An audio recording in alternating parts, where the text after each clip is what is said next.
তিলৰ সৈতে মাংস প্ৰায়ে খোৱা হৈ থাকে। আজি বনাবলৈ ওলাইছোঁ তিলৰ সৈতে মাছ। প্ৰথমতে তিলকেইটা ভালদৰে ধুই লৈছোঁ আৰু এতিয়া কেৰাহীত শুকানকৈ অকণমান দেৰি ভাজি লৈছোঁ। তাৰে পিছত মই তিলকেইটা খুন্দনা এটাতে খুন্দি লৈছোঁ। ইচ্ছা কৰিলে মিক্সাৰ গ্ৰাইণ্ডাৰতো খুন্দিব পাৰি। আৰু এতিয়া মাছ কেইপিচ ভাজি ল'লোঁ আৰু মিঠাতেল দি পেলাই দিছোঁ তাত মই কেঁচা জলকীয়া আৰু পিঁয়াজ আৰু একেলগে দি দিছোঁ আলু আৰু আলু দিয়াৰ লগতে দিছোঁ নিমখ।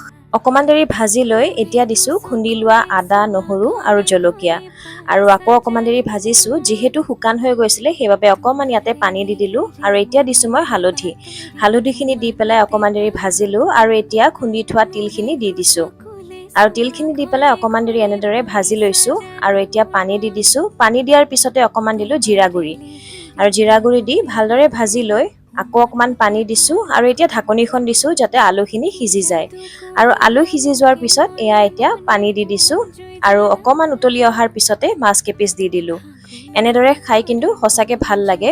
তিলৰ সৈতে মাংসও মোৰ বহুত প্ৰিয় আৰু মাছ খায়ো বহুত ভাল লাগে।